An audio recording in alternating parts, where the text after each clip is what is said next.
meus irmãos. Tudo bem? A paz do Senhor Jesus. Vocês estão felizes? Deus tem feito grandes coisas entre nós. Por isso nós estamos alegres, porque o Senhor está presente na casa onde há perdão, onde há adoração, louvor, na casa onde a igreja se reúne. É um lugar muito especial, então é uma noite muito especial. Prometo que eu não vou cansar vocês, porque nós temos hoje um momento também muito importante, que é a ceia do Senhor. Quando você chegou aqui na igreja, você já viu a mesa ali posta, e isso já disse para você que todas as noites são especiais, mas que essa noite, sem dúvida nenhuma, é uma noite que ainda tem um toque a mais de importância, que é nós estarmos diante da mesa de Jesus Cristo, lembrando e renovando a nossa aliança com Ele, dizendo para Ele, quando comemos e bebemos do pão e desse suco de uva, simbolizando o corpo e sangue de Jesus, que nós então temos uma aliança com Ele, que a morte dele naquela cruz não foi em vão, mas ela nos trouxe vida e nos dá salvação para todo sempre. Amém, queridos? Glória a Deus. Gênesis capítulo 1, versículo do 1 ao 2. Gênesis capítulo 1 e versículo do 1 ao 2. No princípio criou Deus céu e a terra. A terra, ela se tornou sem forma e vazia. E por que ela se tornou? Porque Deus não cria nada em que o verbo, o texto original, dentro desse sem forma e vazio, mostra um estado de caos. Então, entre Gênesis 1:1 e Gênesis 1:2, acreditamos muito que houve alguma coisa que fez com que a terra se tornasse então sem forma e vazia. Há muitas e muitas bases teológicas e diferentes conversas a respeito disso, que não é assunto para nós tratarmos um domingo de pregação. Isso é um assunto para a gente tratar no momento de estudo bíblico. Mas o fato é que não dá para desconsiderar que a terra, agora sem forma e vazia, não é o estado da qual Deus a criou. Havia trevas sobre a face do abismo, e agora o trecho mais importante do versículo que eu quero que você preste muita atenção. O Espírito de Deus se movia sobre a face das águas. Eu vou falar durante alguns minutos aqui, mas eu quero já te entregar nesses primeiros minutos algo que Deus falou comigo, que eu tenho certeza que vai alcançar algum coração aqui. Eu sei que você chegou aqui e muitas vezes você chega aqui dizendo: Senhor, eu preciso de uma palavra. Eu preciso de uma palavra. Fale comigo de uma forma especial essa noite. Talvez tenha sido a sua oração. Então escute agora. Eu quero dizer para você, com base na palavra de Deus, que Deus não está parado.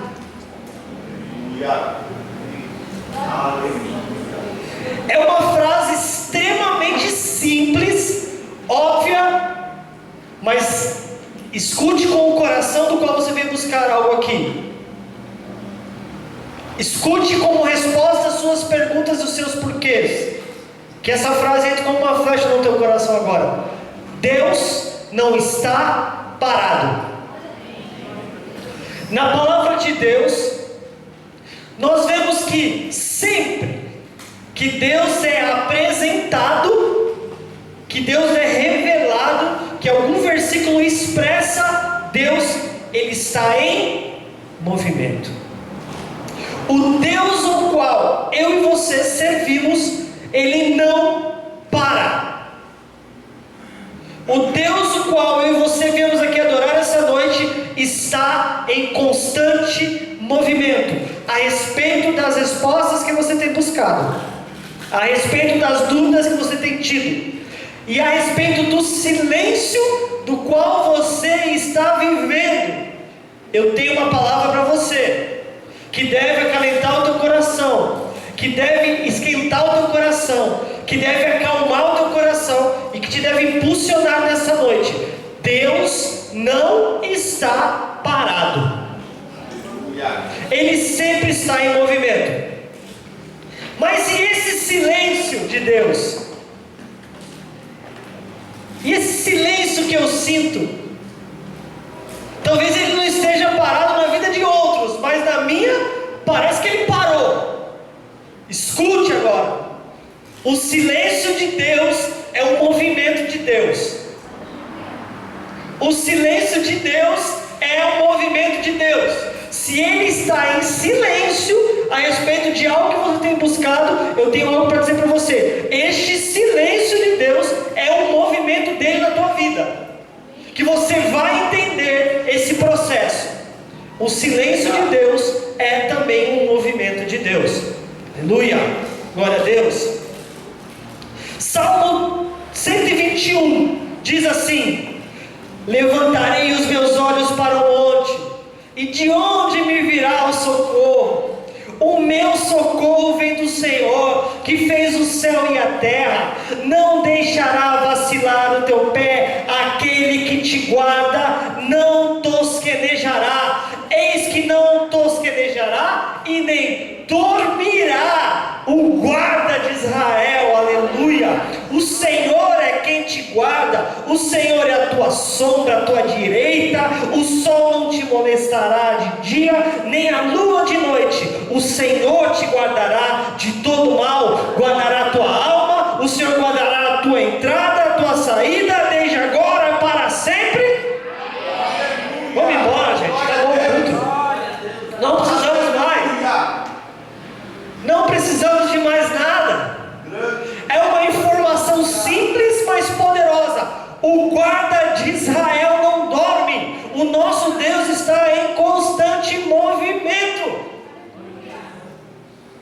Agora, algo extraordinário a respeito disso é que, se o Deus ao qual nós sempre se revela a nós em movimento, quando ele aparece a Moisés no monte, o monte está fumegando, aquela cortina de fogo, de fumaça, sempre em movimento. Quando ele vai falar com Moisés na sarça, a sarça está pegando fogo. Quando ele é visto de todas as formas no Apocalipse, é visto no início da terra, sem forma e vazia, ele sempre está em movimento. Então eu tenho algo para dizer para você. Você e eu somos imagem e semelhança dele. Então, se nós servimos a um Deus que está em constante movimento, esse mesmo Deus está também nos mantendo em constante movimento. Então, se nós chegamos aqui esta noite numa inércia, numa paralisia, numa falta de propósito, numa falta de sentido de vida, numa falta de movimento, eu quero que você se prepare esta noite, porque Deus pode te chacoalhar para você levantar deste lugar e começar a se movimentar assim como Ele se movimenta. E se você ainda não entendeu essa palavra, eu queria te convidar com muito carinho, com muita calma, com muito cuidado, você dá um pequeno abraço de alguém que está aí e dá uma pequena chacoalhadinha nele e fala assim: Deus te coloca em movimento. Que aí você já me ajuda para acordar ele também, ele ficar atento na palavra. Amém? Glória a Deus. Aleluia. Glória a Deus. Eita Deus fiel. Gente, essa informação que Deus está em constante movimento, ela é fundamental para a gente entender que se nós estamos vivendo uma paralisia espiritual, tem alguma coisa errada. Se nós estamos vivendo uma paralisia espiritual, tem alguma coisa errada. Se você não está se movendo em direção ao teu Criador, se você não está se movendo, sendo movido por Ele, tem alguma coisa errada. Não é possível que só você não recebe dele aquilo que ele é. Tudo bem que cada um ele movimenta de uma forma. Tudo bem que a sua igreja ela é ampla, que a sua igreja ela é como um corpo que tem diferentes membros e cada membro se movimenta de uma forma, mas o fato é, talvez o seu movimento não seja um movimento tão extravagante, mas nunca você foi chamado para estar parado diante de um Deus que está em pleno movimento. Você nunca foi chamada para estar parada. Deus encheu a tua vida de dons e talentos para você se mover. Deus encheu a tua vida de dons e talentos para que você se mova para a glória dele. Salmo 1. Bem-aventurado o homem que não anda movimento segundo o conselho dos ímpios, não se detém. Aí que está, o detém também é um movimento. Parar é um movimento, o movimento de parar. Não se detém e não se assenta. Não se detém no caminho dos pecadores e não se assenta na roda dos escarnecedores, mas antes ele tem o seu prazer na lei do Senhor e na sua lei medita. Perceba que todas essas palavras que eu estou destacando: anda, detém, assenta, medita de dia e de noite, e será como árvore plantada junto a ribeiros de água, dá fruto no seu tempo certo, as suas folhas não caem, tudo quanto fizer. Perceba que esse capítulo, esse salmo, ele está completamente tomado por atitude, porque nós e nosso Deus estamos em constante movimento. Não existe inércia quando nós estamos vivendo em comunhão com Deus, em constante movimento. Não anda, não se detém, não se assenta, medita, dá o seu fruto, e tudo quanto fizer prosperará. Agora, é fato que todos esses movimentos, pode deixar por gentileza projetado o Salmo 1. Todos esses movimentos não andam segundo o conselho dos ímpios, nem se detém no caminho dos pecadores, nem se assenta na roda dos escarnecedores, antes tem o seu prazer na lei do Senhor, medita na sua lei. Essa atitude, esse ato, esses movimentos, eles levam a gente para um lugar. Que lugar é esse? O lugar da resposta que diz no último versículo 3: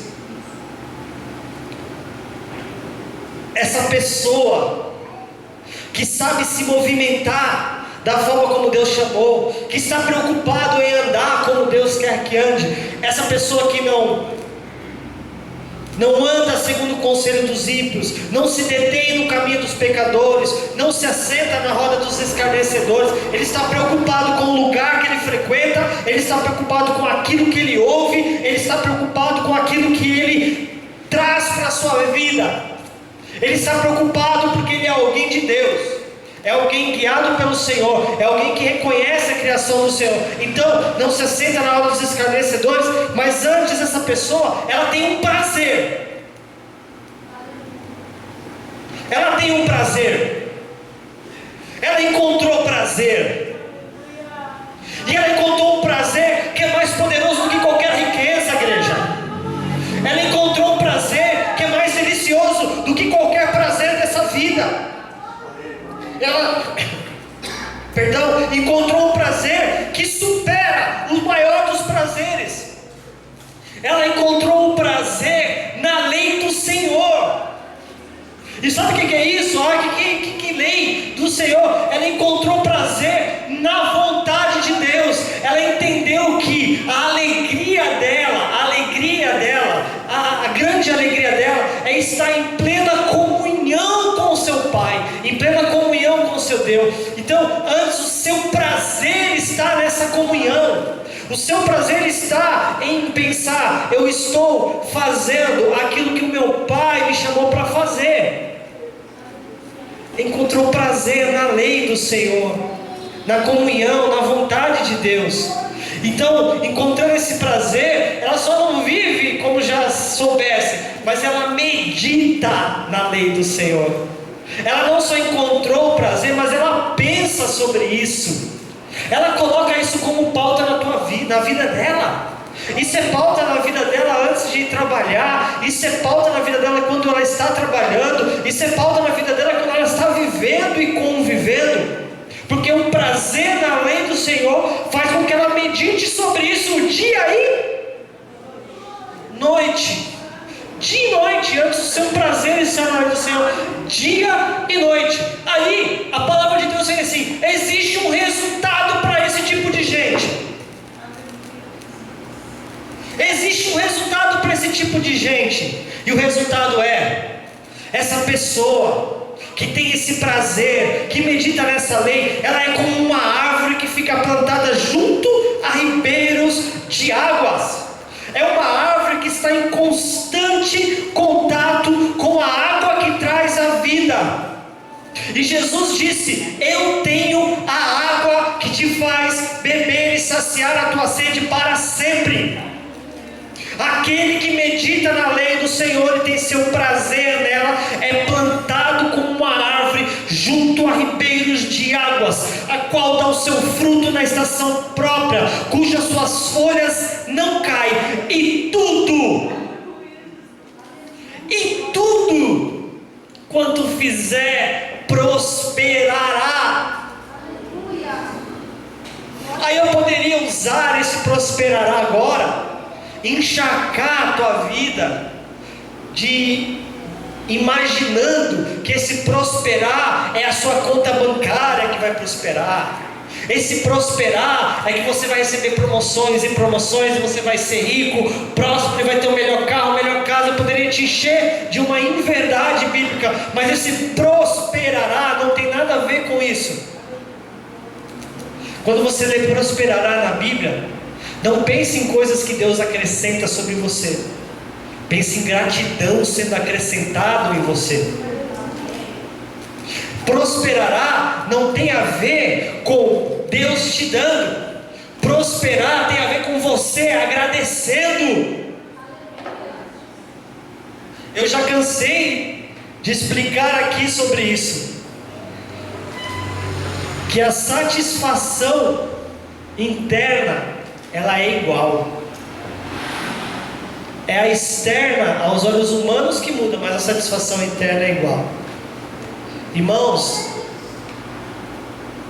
a gente sacia uma fome com arroz, feijão e ovo, da mesma forma que a gente sacia a fome com outros tipos de comidas mais caras. A mesma fome é saciada. É saciada. Então o negócio não está do lado de dentro. O lado de dentro é tudo igual. É tudo igual. É por isso que nós somos espírito. Não há diferença. Só que o lado de fora é que a gente faz uma graça, né? Do lado de fora a gente inventa, do lado de fora a gente imagina. Aí o mundo vem e determina. Não, próspero é aquele que come isso, que veste aquilo e que anda desse carro, dessa casa. E não tem nada a ver isso com a prosperidade que vem de Deus. A prosperidade que vem de Deus é aquela que faz você se sentir grato, porque o Senhor é o seu pastor. De nada eu tenho falta. O Senhor é meu pastor e por isso de nada eu tenho falta. Eu me sacio naquilo que Ele colocou na minha mesa, porque eu reconheço que foi Ele que colocou na minha mesa. Como que eu vou reclamar se eu reconheço que foi Ele que pôs na minha mesa? Aí sabe o que acontece? Acontece que a gente vive tudo que nem mendigo. Acontece que começa a faltar pão na mesa de todo mundo. Não é isso que acontece. O que acontece é que eu aprendo a conviver com muito, que pode derrubar muita gente, e aprendo a conviver com pouco. Isso é a prosperidade. Tudo quanto fizer prosperará, sentirá prazer, deleite, gratidão por aquilo que Deus fez. Não importa como e onde e porquê, foi Ele que fez, eu sou grato. Você pode dizer um amém por isso? Amém. Isaías 40, versículo 27 diz assim: os que esperam no Senhor, os que esperam no Senhor, eles renovam as suas forças. eles voam bem alto como águia, eles correm e não ficam exaustos, eles andam e não se cansam. Isaías 40, versículo 27 ao 31. Mas aqueles que esperam,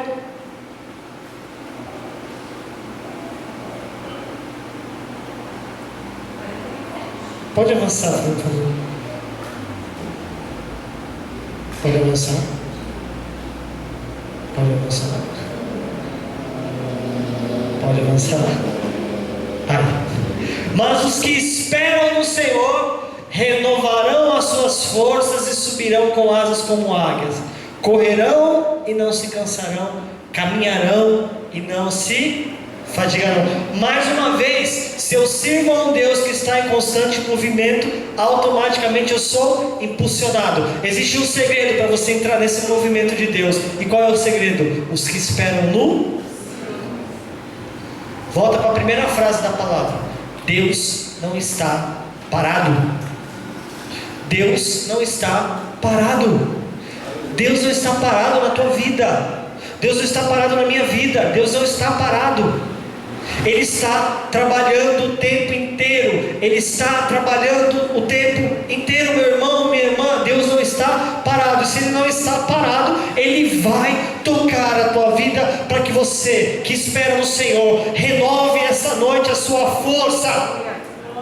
E o exemplo que dá é que você vai ter como asas como de águia. Você correrá e não se cansará, você caminhará e não se fadigará, porque é o Senhor que te movimenta. É o Senhor que te movimenta. Existem 3 movimentos que aconteceram com você e comigo quando nós chegamos para Jesus. A Bíblia diz que Jesus disse: vinde a mim. Jesus disse que nós temos que vir até Ele.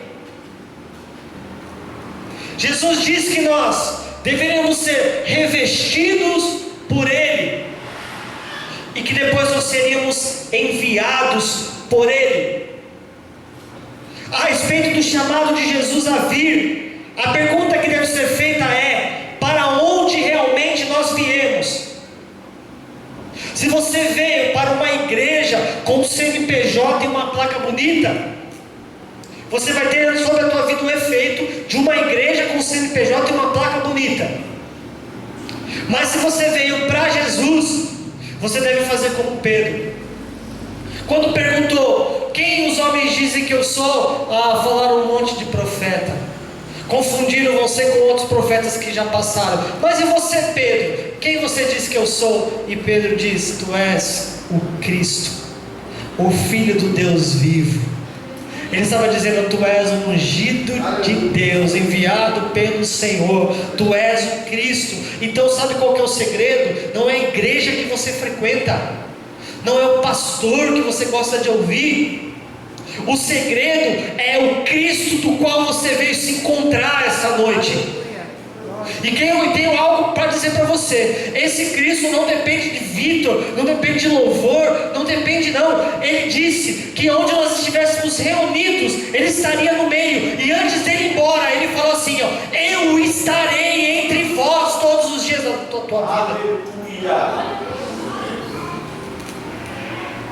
Mas a igreja é mais bonita, mais confortável. Então, a igreja é isso, a igreja é aquilo, tem isso, tem aquilo. Então, e você fica buscando modelos e modelos e modelos, quando na verdade a pergunta que Jesus está fazendo para você: quem você diz que eu sou? Quem você diz que eu sou? Essa resposta é que vai fazer toda a diferença na tua vida, porque a sua resposta é: tu és o Cristo, Senhor. Tu és o Cristo, como aconteceu em Mateus capítulo 16. Só que quando nós chegamos, Ele disse assim para os seus discípulos: eu vou embora, mas fiquem em Jerusalém, até que do alto vocês sejam revestidos de poder. Então não basta somente chegar. Diga comigo: existe um revestimento de poder. Não basta só chegar. Eu chego como um chamado, vinde a mim. Só que na hora que eu chego, a palavra diz que existe um revestimento de poder. E ele disse aos seus discípulos: fiquem em Jerusalém para receberem este poder. Sabe quantos irmãos? Mais de 500 ouviram dele: fiquem em Jerusalém. Só que quando a palavra nos conta desse fato, deste ato que você já conhece, Atos capítulo 2, a descida do Espírito Santo, estão reunidos 120 irmãos. 120, de 500, 120 obedeceram. Sabe por quê? Porque algumas pessoas vêm, mas não respondem essa pergunta: tu és o Cristo? Algumas pessoas vêm e vão, sem o revestimento do poder. Vêm e vão. Mas Jesus disse: vinde revestidos. Quando eles foram revestidos do poder, aconteceu o terceiro passo, o terceiro movimento que todo cristão tem que viver: vinde, revestivos e ide. O que é esse ide? O que é esse ide? Esse ide é mais ou menos assim. Atos capítulo 2, versículo 42. O que é esse ide? Quem está entendendo que Jesus nos chama para vir? Isso é um dos primeiros passos que a maioria dos cristãos vem. Os evangélicos cada dia crescem mais no Brasil. Crescem. Vem, todos vêm. Eles vêm por causa da prosperidade, eles vêm por causa da cura, eles vêm por causa do milagreiro, eles vêm por causa de uma campanha, eles vêm por diversos motivos. Só que vêm e não estão preocupados em responder a pergunta: quem é Jesus? Eles estão preocupados em responder a pergunta: o que você vai fazer por mim? Mas a pergunta não é essa. A pergunta de Deus para nós, a resposta não deve ser essa. A resposta é: tu és ungido, eu quero te conhecer. Quero te conhecer, Jesus. Quero te conhecer. Então muitos vêm, só que não buscam o revestimento de poder, portanto vão. Só que quem busca o revestimento de poder, agora ele não vai de qualquer jeito. Ele recebe um ide: vinde, revestivos e ide. O que é esse ide? Depois de receber o poder do Espírito Santo, como a igreja ficou? Está comigo aqui? Como a igreja ficou? Eles perseveravam na doutrina que os apóstolos ensinavam, que era a doutrina de Cristo, que eram as palavras de Jesus, amém? E na comunhão. Esse negócio de igreja, não. Igreja sou eu lá em casa. Quem ensinou isso? Jesus não foi.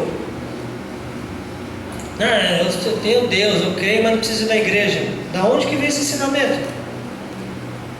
Que palavra foi essa que você recebeu? Em que momento você entendeu que você não precisa estar em comunhão com a igreja, que nós não precisamos nos reunir como igreja? Em que momento? Não foi palavra de Deus para a tua vida. Eles perseveravam na doutrina dos apóstolos, na comunhão e no partir do pão e nas orações. Sabe o que é esse partir do pão?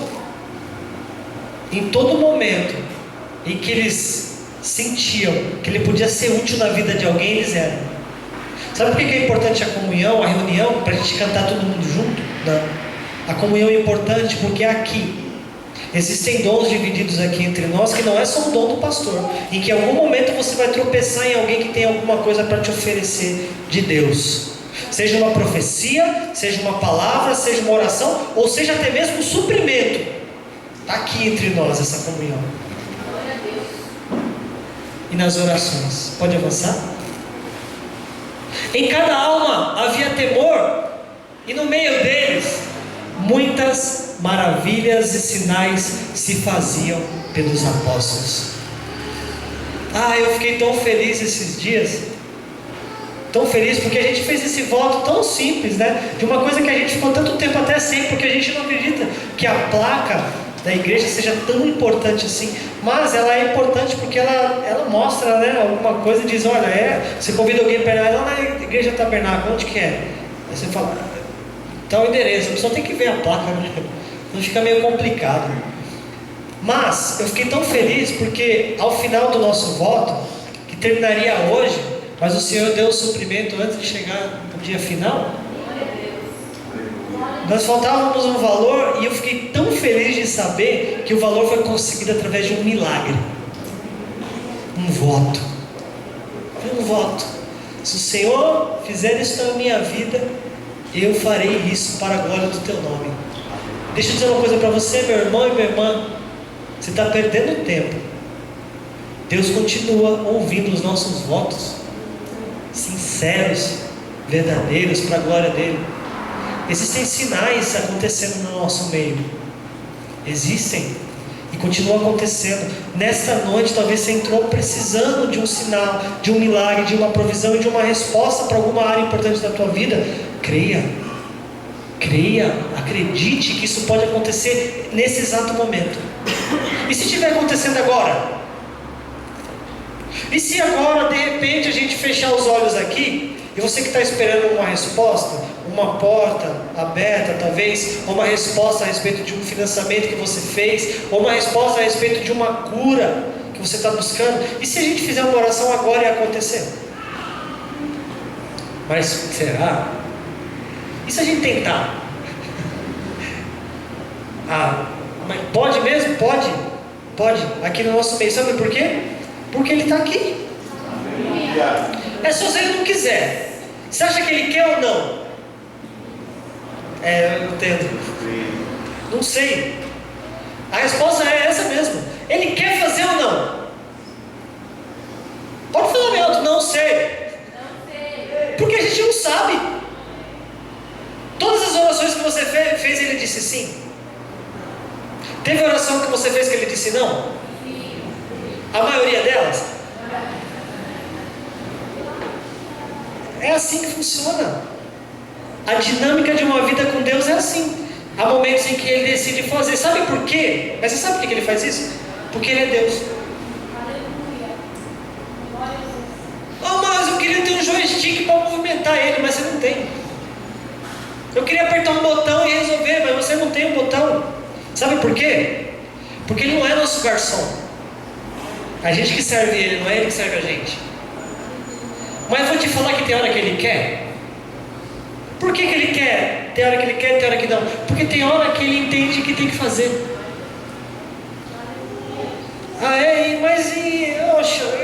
Eu estou acostumado com esse mundo contemporâneo, que a gente resolve tudo com o Google.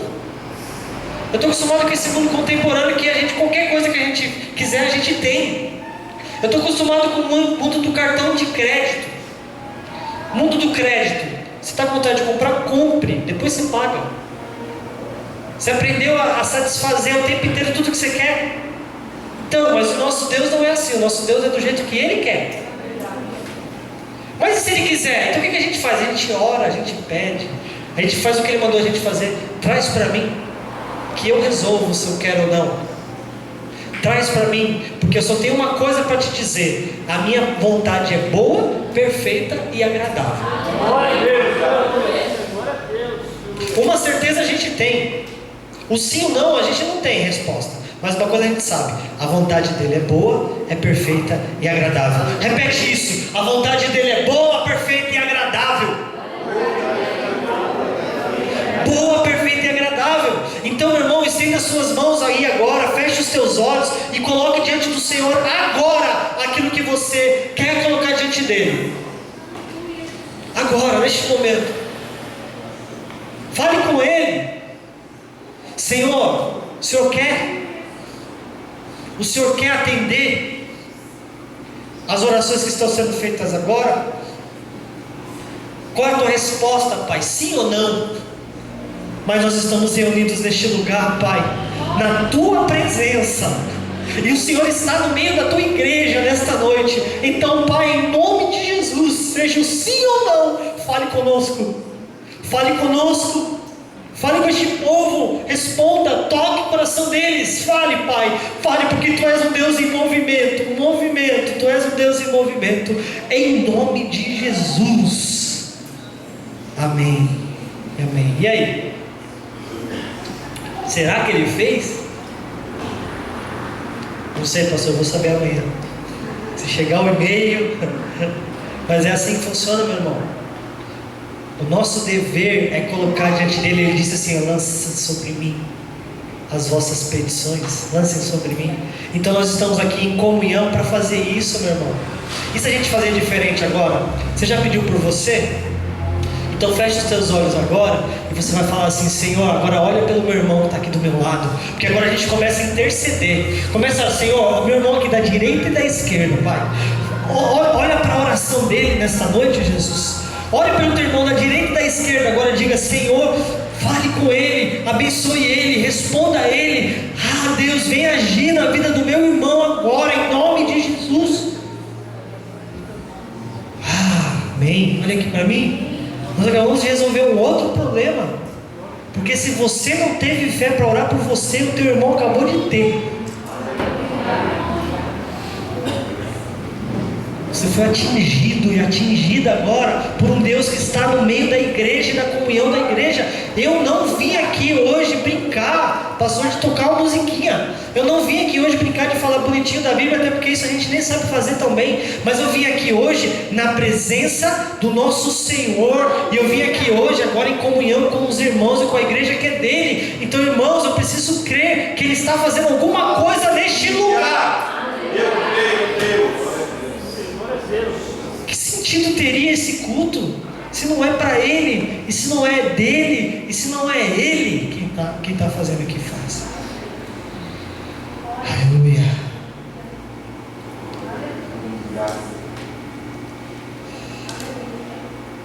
Às vezes a gente chega num ponto, e essa palavra fala sobre o movimento de Deus, e o movimento de Deus através de nós, e às vezes a gente chega num ponto de discussão, né? Você já viveu algum momento assim, de chegar diante de Deus: Senhor, não é possível. Quantas vezes eu já fiz? Quantas vezes eu já orei por isso? Quantas vezes eu já busquei algo? Eu fiz tudo certinho, eu perseverei, eu plantei, eu semeei, e parece que eu não estou colhendo o que eu estou semeando, parece que eu não estou vendo o resultado do que eu estou fazendo para Ti. E a gente entra nessa conversa: responde, Senhor. Aí a gente entra numa confusão também, porque a gente fala: mas eu acho que eu não estou fazendo tanto assim para merecer. Sabe, esse conflito interno, essa identidade perdida. Apaga tudo isso agora e escute uma história, que eu vou encerrar a palavra aqui. Escute essa história. Havia 2 missionários que eles foram um dia enviados pela igreja há muito tempo atrás, e eles fizeram um trabalho missionário muito árduo. E durante 50 anos, esse casal de missionários trabalhou arduamente, sofrendo perseguições, batalharam e fizeram muita obra de Deus, muita. Até que chegou o dia deles voltarem para casa.